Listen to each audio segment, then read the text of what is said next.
tayo makisalo sa lamesa ng Diyos. Grasya niya'y handa na, magalak at magsaya. Ito na ang araw, gawa ng Panginoon. Mawit ng masaya, purihin ang Diyos. Magtipon tayo, makisalo sa lamesa ng Diyos. Grasya niya'y handa na, magalak at magsaya. Lamesa ng Diyos, magalak at masaya. Sa ngalan ng Ama, ng Anak at ng Espiritu Santo. Amen. Sumainyo ang Panginoon. At sumainyo rin. Mga kapatid, kayo ba ay tunay na nagpapasalamat sa mga biyaya at grasya na tinatanggap nyo araw-araw galing sa Diyos? Are you really grateful, appreciative that God always blesses you every day? Anong pinakamagandang paraan para pasalamatan natin ang Diyos? Hindi lang sa pamamagitan ng ating pagsisimba, kundi lalong-lalo na sa ating pagmamahal sa Kanya. Minsan, pwede tayong magsimba, pwede tayong magdasal, na walang pagmamahal sa ating puso. Di po ba? At ano ang tanda na ikaw ay tunay na nagmamahal sa Diyos? Kapag ikaw ay sumusunod sa Kanyang kagustuhan. The sign of true love is obedience. Alam natin, yan ang ating pagkukulang. Alam natin, yan ang ating kasalanan. Minsan at madalas, hindi tayo sumusunod sa Kanyang gusto, sa Kanyang utos. Aminin natin ito. Magpakumbaba tayo para makita tayong karapat-dapat muli makatanggap sa mga banal na misteryo. Inaamin ko sa makapangyarihang Diyos at sa inyo, mga kapatid, na lubha akong nagkasala sa isip, sa salita at sa gawa at sa aking pagkukulang. Kaya isinasamo ko sa mahal na Birheng Maria, sa lahat ng mga anghel at mga banal, at sa inyo, mga kapatid, na ako'y panalangin sa Panginoong ating Diyos. Kaawaan tayo na makapangyarihang Diyos, patawarin tayo sa ating mga kasalanan, patnubayan tayo sa buhay na walang hanggan. Amen. Panginoon, kaawaan mo kami. Panginoon, kaawaan mo kami. Kristo, kaawaan mo kami. Kristo, kaawaan mo kami. Panginoon, kaawaan mo kami. Panginoon, kaawaan mo kami. Manalangin tayo. Ama naming makapangyarihan ng pananampalataya, pag-asa at pag-ibig namin ay iyong dagdagan. At gawin mong mahalin namin ang iyong mga kautusan upang sa mga pangako mo kami maging dapat makinabang. Sa pamamagitan ni Jesucristo kasama ng Espiritu Santo, magpa sa walang hanggan. Amen. Pagbasa mula sa sulat ni Apostol San Pablo sa mga taga-Efeso. Mga anak, sundin ninyo ang iyong magulang alang-alang sa Panginoon, sapagkat ito ang nararapat. Igalang mo ang iyong ama at ina.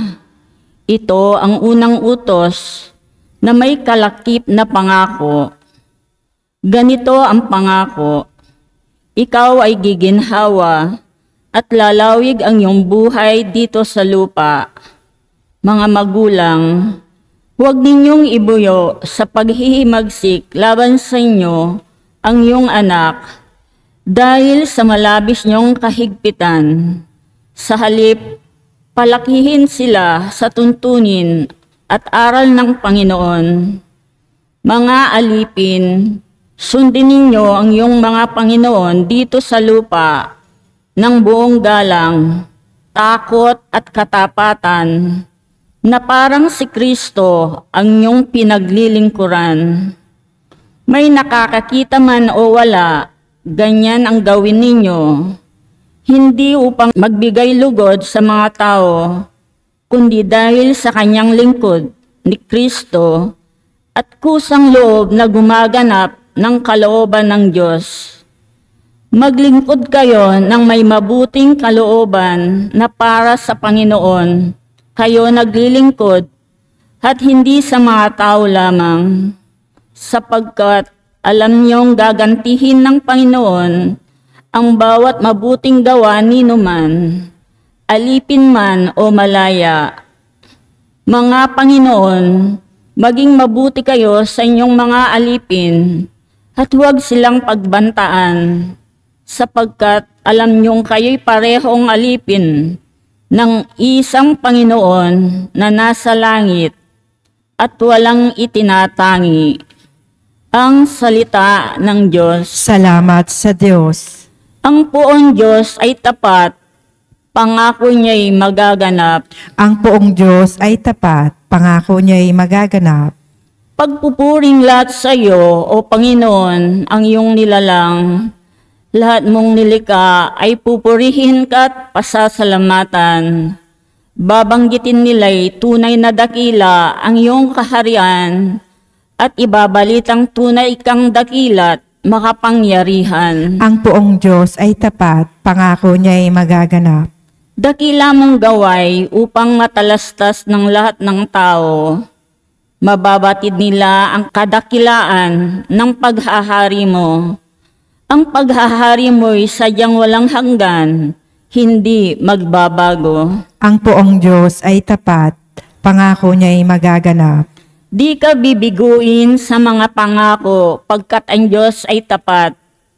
Ang kanyang ginawa, kahit ano ito, ay mabuting lahat. Siya'y tumutulong sa lahat ng tao na may suliranin. Yaong inaapi, inaalis niya sa pagkagupiling. Ang poong Diyos ay tapat, pangako niya'y magaganap.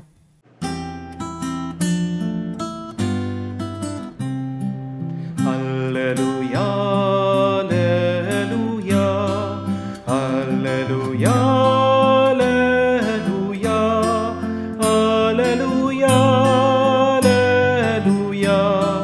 alleluia, alleluia, alleluia, alleluia, alleluia, alleluia. Tayo'y tinawag ng Diyos upang magningning na lubos sa aral ni Kristo Jesus. Alleluia, alleluia. Sumainyo ang Panginoon. At sumainyo rin. Ang mabuting balita ng Panginoon ayon kay San Lucas. Papuri sa iyo, Panginoon. Nung panong iyon, nagpatuloy si Jesus sa kanyang paglalakbay. Siya'y nagtuturo sa bawat bayan at nayon na kanyang dinaraanan patungo Jerusalem. May isang nagtanong sa kanya, Ginoo, kakaunti po ba ang maliligtas? Sabi niya, pagsikapan ninyong pumasok sa makipot na pintuan.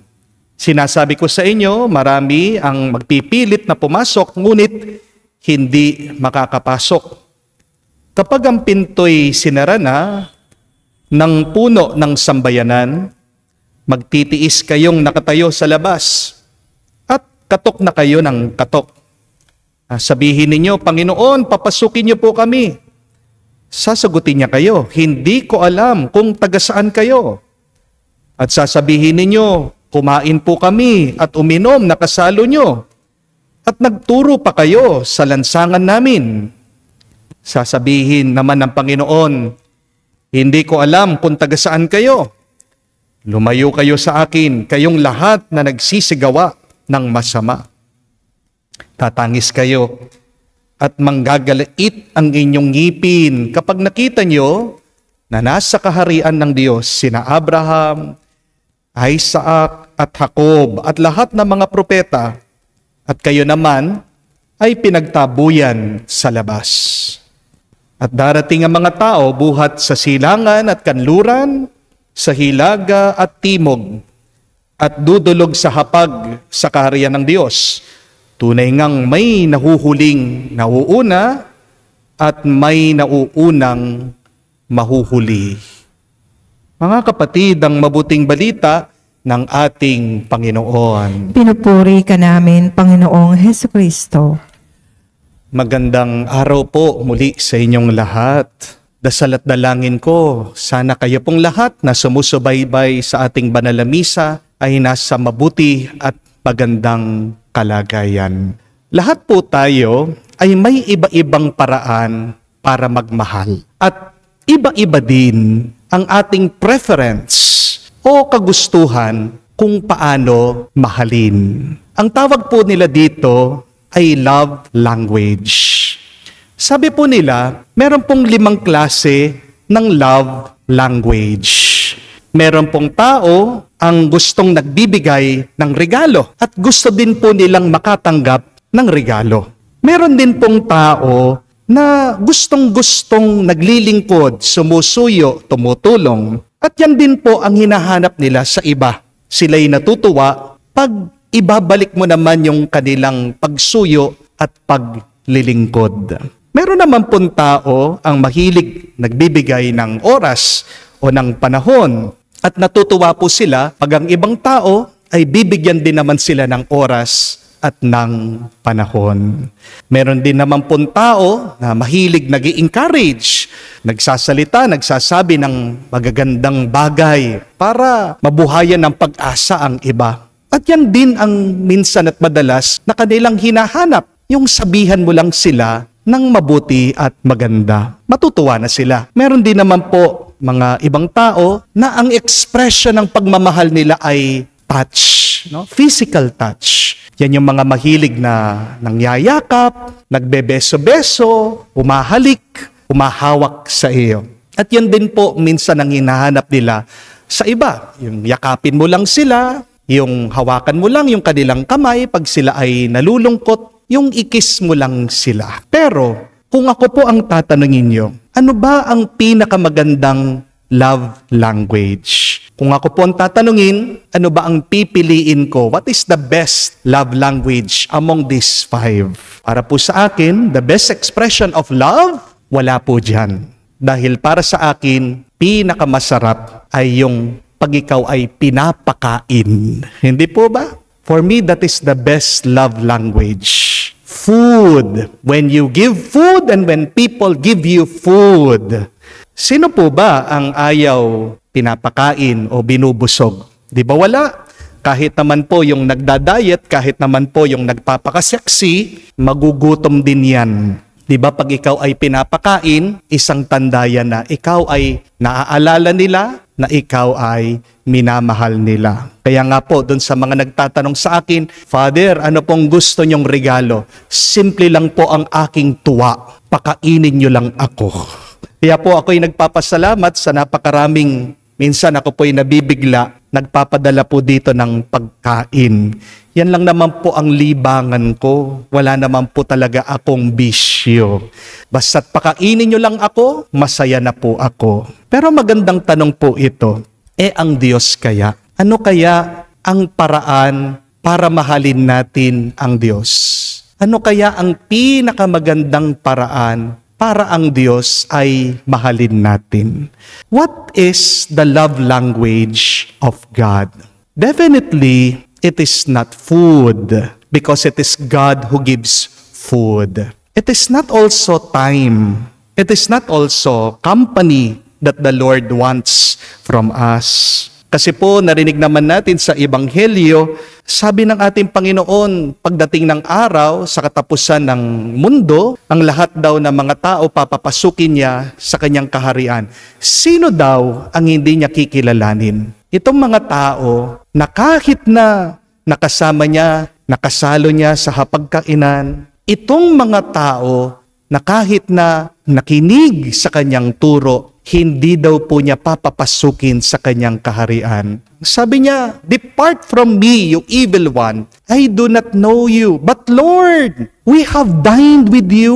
We have eaten with you. We have drunk with you. Lord, you have taught in our streets." Pero sabi ng Panginoon, "Hindi ko kayo kakilala. Umalis kayo dyan." Anong ibig sabihin ng Panginoon? Ano ba talaga ang kanyang kagustuhan? Ang susi para maintindihan natin ang hinahanap ng Panginoon ay nasa unang pagbasa. Dito po sa turo ni San Pablo. At ano po ang sabi ni San Pablo? Una, sa mga bata, obey your parents. At napakaganda po ng paliwanag ni San Pablo dito. It is the command that brings to us a promise also. Pag sumusunod ang mga bata sa kanilang mga magulang, oo, ito'y kautusan, pero sa pagsunod mo doon sa kautusan, meron ka ding natatanggap na bendisyon. At sabi pa nga ni San Pablo, slaves, obey your master. So ano pong ibig sabihin nito? That obedience is what the Lord wants. The love language of the Lord is obedience.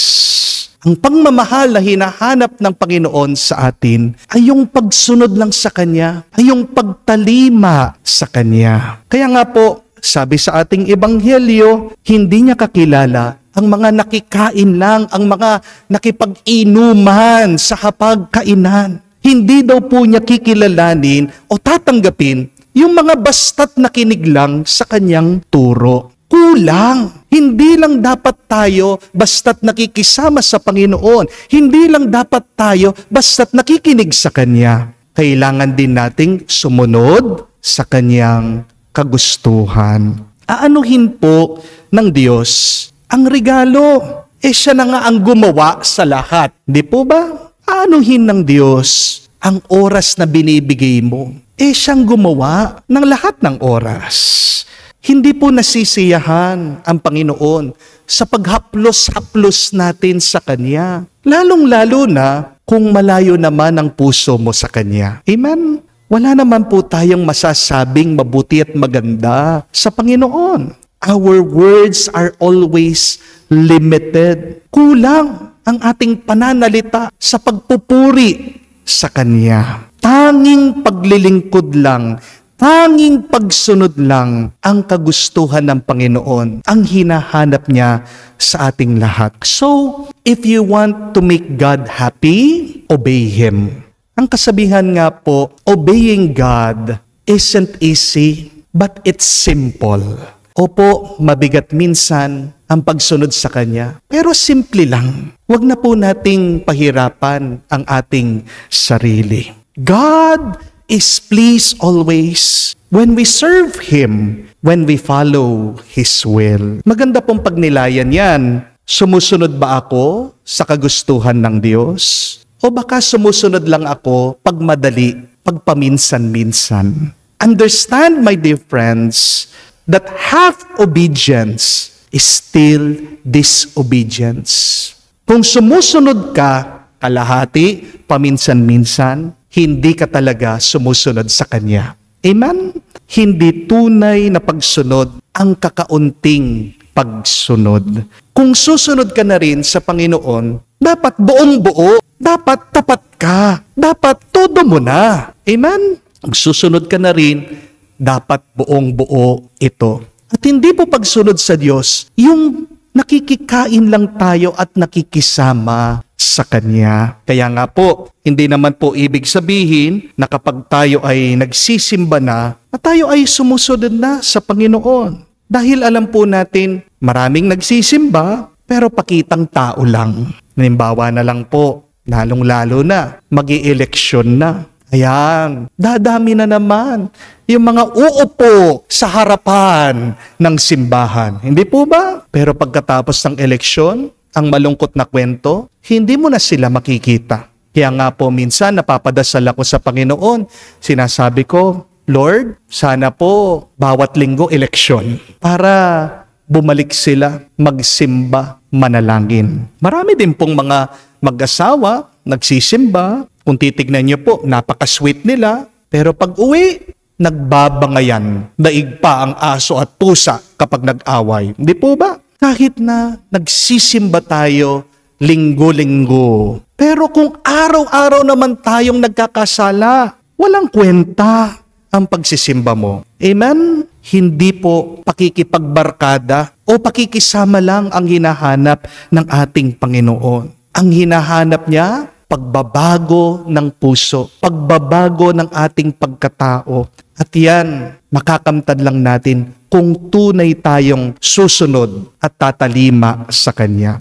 Unfair din naman po tayo minsan sa Diyos. Di po ba? Bakit? Kasi kapag ang Diyos ang tumatawag sa atin, palagi nating sinasabi, busy tayo. Alam naman natin, naririnig natin sa ating isip, sa ating konsensya. Sinasabihan tayo, uy, magdasal ka naman. Uy, magbago ka naman. Uy, magkumpisal ka naman. Pero ano ang palaging sagot natin sa Kanya? Lord, busy ako eh. Pero tingnan niyo po, kapag tayo na ang namumroblema, kapag tayo na ang dumadaan sa iba't ibang bigat at pagsubok ng buhay, agad-agad tayong humihingi, humihiling. Pinagmamadali natin ang Panginoon. Sinasabi natin, Lord, pagalingin mo ako sa sakit ko. Lord, tulungan mo naman ako makabayad ng utang. Lord, alisin mo itong anxiety ko, itong depression ko. Magdasal ka lang, madalas, binibigay agad ng Diyos. Kung kaya, ibalik ng Diyos yung salita natin, yung sinasabi natin. Kung kaya ang Diyos naman ang magsabi, sorry ha, busy ako. Ano kaya ang mararamdaman mo? If you love the Lord, then obey Him. Kung mahal mo ang Diyos, sundan mo siya. Tumalima ka. Dahil ang ating pagsunod sa Diyos ay para din naman po sa atin. Understand that, my dear friends, that obedience to the Lord gives you life and blessings. Basahin nyo man po sa Biblia yan. Di ba? If Noah did not build the ark, because Noah obeyed the Lord, he built the ark. His family was saved from the flood. If Moses did not obey the Lord to put his staff in the sea, then the Red Sea will not part. Then the Red Sea will not separate. If the people of Israel did not walk around the city of Jericho, its walls will not crumble. Dahil po sa pagsunod din ng ating Panginoong Jesucristo sa Kanyang Ama, pumunta siya sa Kalbaryo, kaya naman po tayo ay naligtas sa ating mga kasalanan. There is blessing in obeying God. Obedience to God saves us. Kaya magandang itanong po ito. What prevents you from obeying God? Is it your pride? Is it your accustomed sin? Dahil nasanay ka na, komportable ka na sa iyong pagkakasala, nahihirapan ka sa pagsunod sa Diyos. Is it laziness? Is it your sadness, your sorrow? Is it fear? But if you want to obey God, then start by loving Him. Hindi po mahirap sumunod kung mahal na mahal mo ang sinusundan mo. Amen? Hindi niyo po ba napansin sa mga bagong kasal, dun sa mga nasa honeymoon stage, kapag uutusan po ng babae yung mister, napakadali, napakabilis, susunod po ang mister. Di po ba? Sasabihin ng babae, honey, tapon mo naman ang basura, agad-agad, no? Walang keme-keme, no? Wala pong reklamo, agad kukunin po yung basura. Tatapon, nakasmile pa yan. Nasabihan po ng babae, honey, gusto ko, pagluto mo ko. Tatanong pa ng lalaki, anong gusto mo? Sige, akong bahala. Pag po sasabihin ng babae, honey, masahihin mo naman ako. O saan? Sige, pati balikat mo, mamasahihin ko. Pero pagkatapos ng ilang taon, pag may inutos yung babae, sasabihin, tapon mo yung basura. Ano sasabihin ng lalaki? Buong araw ka nandyan, hindi mo tinapon ng basura. Pagsasabihin ng babae, luto ka naman. Ha? Pagod ako. Mag-order na lang tayo. Pagsasabihin ng babae, masayin mo naman ako. Ano ka, sineswerte? Bakit nagbago? Hindi po ba? Kasi baka wala na yung pagmamahal. Kung nagmamahal ka, madali na sumunod. Sabi nga po, there are 3 ways for people to follow you. First, you can make them afraid of you. Second, you can reward them. But third, you can love them. Yung pong takot, mawawala't mawawala yan. Yung pagbibigay ng gantimpala, magsasawa din ang tao dyan.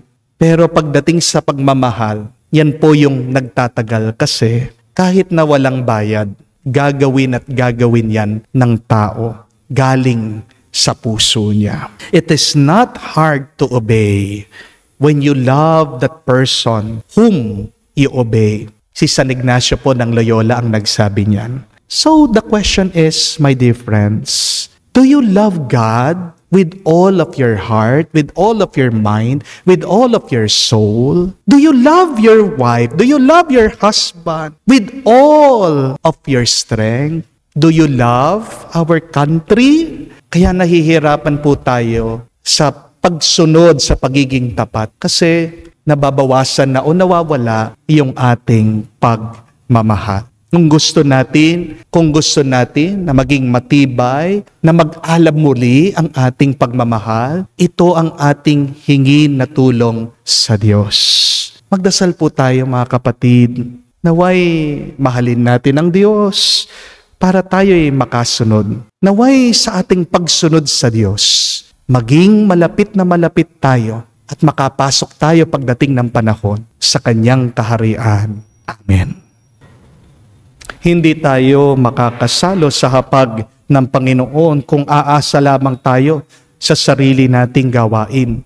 Tumugon tayo na may pananalig sa Kanyang paanyaya sa lahat ng tao na pumasok sa Kanyang paghahari, mayroong kababaang loob. Manalangin tayo at sabihin, Panginoon, dinggin mo kami. Panginoon, dinggin mo kami. Ang mga miyembro ng banal na simbahan ng Diyos naway makisalo sa masayang hapag ng kaharian. Manalangin tayo sa Panginoon. Panginoon, dinggin mo kami. Ang mga gobyerno ng mga bansa naway igalang ang kalayaang pangrelihiyon at hayaan ang mga taong makinig at tumugon sa paanyaya ni Kristo. Manalangin tayo sa Panginoon. Panginoon, dinggin mo kami.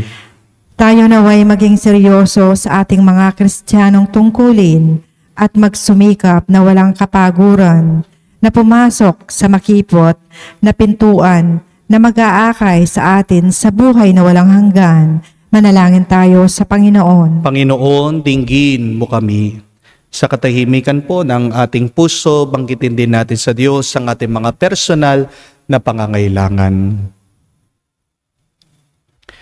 Panginoon at Ama ng lahat ng bansa, tinataas namin ang mga panalangin ito na may pananalig at naghahangad na tumugon sa paanyaya ng iyong anak, aming tanging tagapagligtas, nabubuhay at naghahari magpa sa walang hanggan. Amen.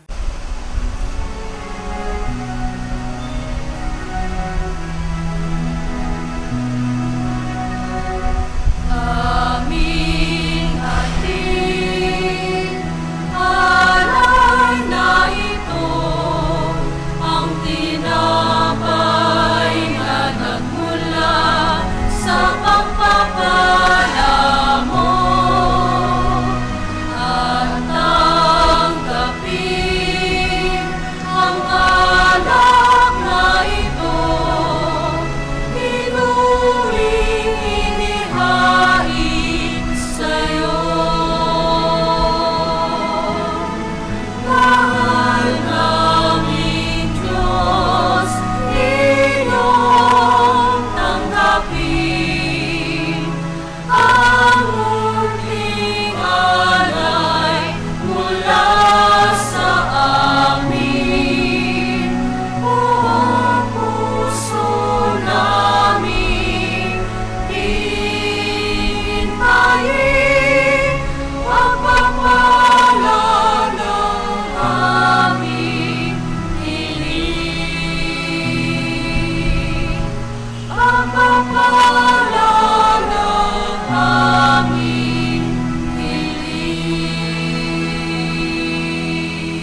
Manalangin kayo mga kapatid, para ang ating mga paghahain ay kalugdan ng Diyos amang makapangyarihan. Tanggapin nawa ng Panginoon itong paghahain sa iyong mga kamay, sa kapurihan niya at karangalan, sa ating kapakinabangan at sa buong sambayanan niyang banal. Ama naming lumikha, tunghayan mo ang aming mga alay na aming inihahain sa iyong kadakilaan, upang ang paglilingkod na aming ginagampanan ay humantong sa iyong lalong ikadarangal. Sa pamamagitan ni Jesucristo kasama ng Espiritu Santo, magpa sa walang hanggan. Amen. Sumainyo ang Panginoon. At sumainyo rin. Itaas sa Diyos sa inyong mga puso at diwa. Itanaas na namin sa Panginoon. Pasalamatan natin ang Panginoong ating Diyos. Marapat na siya ay pasalamatan. Ama naming makapangyarihan, tunay nga marapat ikaw ang aming pasalamatan. Kinalulugod mong likhain ang sanlibutan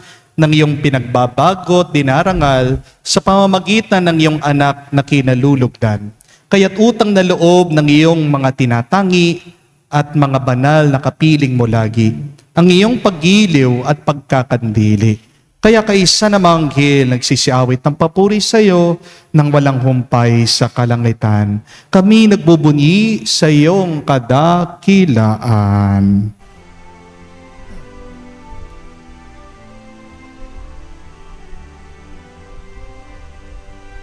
Santo, Santo, Santo, Panginoong Diyos ng mga hukbo, napupuno ang langit at lupa ng kadakilaan mo.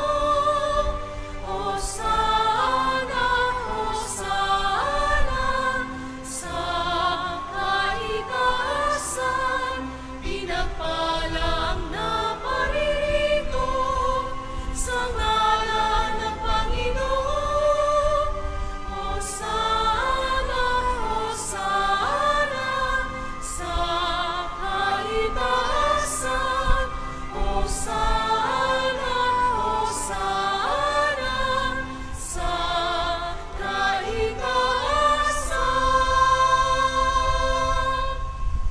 Ama naming banal, ikaw ang bukal ng tanang kabanalan. Kaya't sa pamagitan ng iyong Espiritu, gawin mong banal ang mga kaloob na ito upang para sa amin maging katawan at dugo ng aming Panginoong Jesucristo.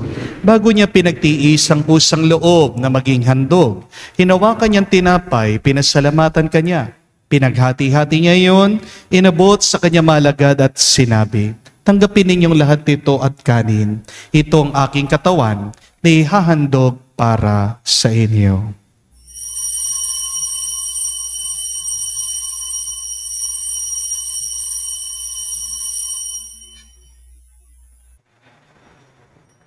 Ngayon din naman na matapos ang hapunan, hinawakan niyang kalis, muli kanyang pinasalamatan. Inabot niyang kalis sa kanyang malagad at sinabi, tanggapin ninyong lahat ito at inumin. Ito ang kalis ng aking dugo, ng bago at walang hanggan tipan. Ang aking dugo na ibubuhos para sa inyo at para sa lahat, sa ipagpapatawad ng mga kasalanan. Gawin ninyo ito sa pag-aalaala sa akin.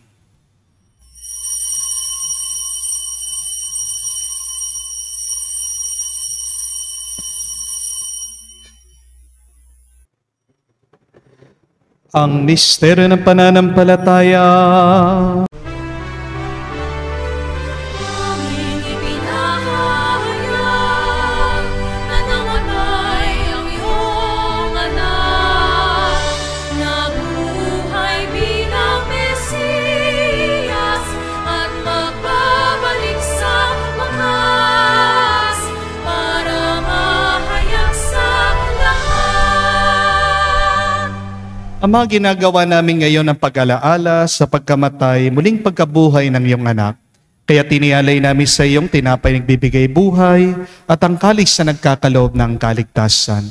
Kami nagpapasalamat dahil kami yung minarapat na tumayo sa harap mo para maglingkod sa iyo. Sinasamo namin kami magsalo-salo sa katawan at dugo ni Kristo ay mabuklod sa pagkakaisa sa pamamagitan ng Espiritu Santo. Amalingapin mong iyong simbahan, laganap sa buong daigdig. Puspusin mo kami sa pag-ibig. Kaisa ni Francesco ang aming Papa, Florentino aming Arsobispo, at ng Tanang Kaparian. Alalahanin mo rin ang aming mga kapatid na nahimlay may pag-asang muling mabubuhay. Gayon din naman lahat ng mga pumanaw, kawan mo't sila't patuloyin sa iyong kaliwanagan.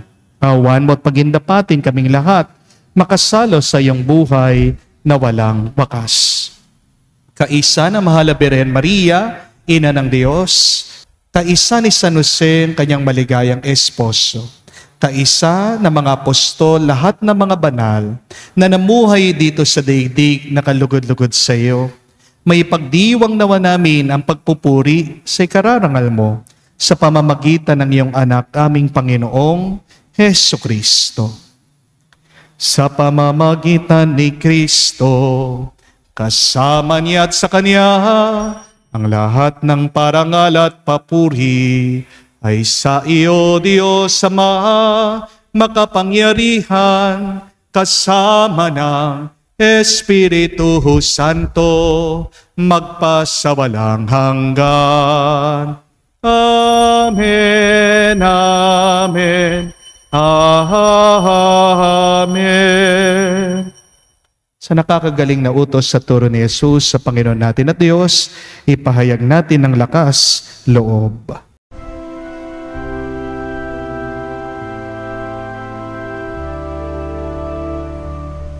Ama namin, sumasalangit ka, sambahin ang ngalan mo, mapasa amin ang kaharian mo, sundin ang loob mo dito sa lupa, para nang sa langit. Bigyan mo kami ngayon ng aming kakanin sa araw-araw, at patawarin mo kami sa aming mga sala, para ng pagpapatawad namin sa nagkakasala sa amin. At huwag mo kami ipahintulot sa tukso, at iadya mo kami sa lahat ng masama. Hinihiling namin kami adya sa lahat ng masama, pagkalooban ng kapayapaan araw-araw, ligtas sa kasalanan, ilayo sa lahat ng kapamakan, samantalang aming pinanabikan ang dakilang araw ng pagpapahayag ng tagapagligtas naming si Hesu Kristo. Sapagkat iyo ang kaharian at ang kapangyarihan at ang kapurihan magpakailanman. Amen. Panginoong Hesu Kristo, sinabi mo sa mga apostol, kapayapaan ang iniiwan ko sa inyo, aking kapayapaan binibigay ko sa inyo. Tunghayan mo ang aming pananampalataya, huwag ang aming pagkakasala. Pagkalooban mo kami ng kapayapaan ng pagkakaisa ayon sa iyong kalooban. Kasama ng Espiritu Santo magpa sa walang hanggan. Amen. Kapayapaan ng Panginoon ay laging sumainyo. At sumainyo rin. Magbigayan po tayo ng kapayapaan sa bawat isa. Pisuhin niyo po, kapayapaan po sa inyong lahat. Kordero ng Diyos na nag-aalis ng mga kasalanan ng sanlibutan, maawa ka sa amin, maawa ka sa amin.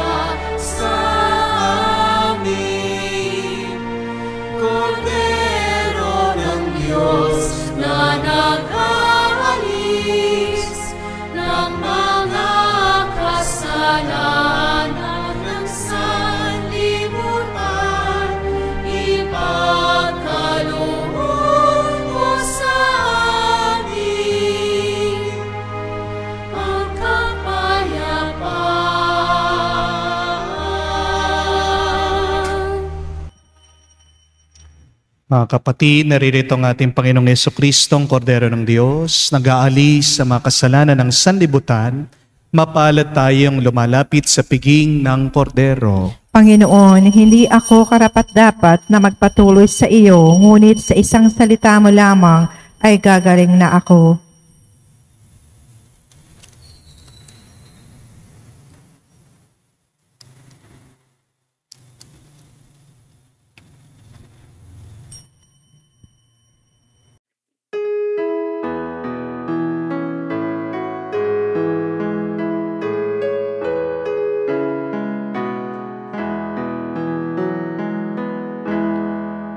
Tinanggap ko ang buhay na Diyos, puso ko ay nakala. Tinanggap ko ang buhay na Diyos, puso ko ay natuwa. Tinapay siya ng buhay, hinati at binigay para mangbigay buhay, huwag mangamba kailanman. Tinanggap ko buhay na Diyos, puso ko ay nagalak. Tinanggap ko buhay na Diyos, puso ko ay natuwa. Manalangin tayo. Ama naming mapagmahal, maging lubos nawa ang aming pakikinabang sa tinanggap namin sa piging mong banal, upang ang aming ginaganap na lantaran ay siyang aming makamtang tunay sa pamamagitan ni Jesucristo kasama ng Espiritu Santo, magpa sa walang hanggan. Amen. Delayed obedience is still disobedience. Tandaan niyo po yun. Yung hindi agad pagsunod ay katumbas na rin ng hindi pagsunod. Alam po natin kung anong mga pinapagawa ng Diyos sa atin. Kung tayo'y tatahimik at tatanungin natin siya, Panginoon, ano bang kagustuhan mo? Ano bang utos mo? Ano bang pinapagawa mo sa akin? Pumikit lang po kayo makinig. Alam niyo po, sa puso niyo, sasagutin kayo ng Panginoon. Sasabihin ng Diyos sa iyo ang mga kasalanan na kailangan mong iwasan. Papakita ng Diyos sa iyo kung ano dapat ang kailangan mong baguhin sa iyong buhay. Ituturo ka, gagabayan ka ng Diyos sa ano bang dapat gawin mo o ituwid sa iyong pamumuhay. Pero napakarami sa atin, napakatigas pa rin ng ulo, napakatigas pa rin ng puso. Yan naman po, kailangan pa rin natin ng pagpapakumbaba. My dear friends, you will not be blessed when you have pride in your heart. It is only through obedience that you will receive God's grace and blessing. Kung paano napakarami na mga tauhan sa Bible, sa banal na kasulatan, ang sumunod sa Diyos kahit na hindi nila nauunawaan, hindi nila naiintindihan, nahihirapan sila, sumunod sila, pinagpala sila. So remember that obedience may not be easy, but it is simple. Sinasabi ng Diyos sa iyo, itong gawin mo. Yun lang. Huwag ka nang mangangatwiran. Yan nga po, yan ang ating assignment. Subukan niyo po. Ngayong araw na ito, tumahimik kayo, magnilay kayo, magdasal kayo. Ano ba ang pinapagawa ng Diyos sa iyo? Pag narinig mo, naramdaman mo, nakita mo, sundan mo agad, I tell you, mabilis na darating yung kanyang pagpapala. Baka yung mga matagal mo nang pinagdarasal, sasagutin niya dahil marunong kang sumunod sa Kanya. Sumayin niyo ang Panginoon. At sumainyo rin. Kayo ay basbasan ng Diyos makapangyarihan sa lahat sa ngalan ng Ama, ng Anak, ng Espiritu Santo. Amen. Ang ating misa ay natapos na. Humayo kayo sa kapayapaan ni Kristo. Salamat sa Diyos.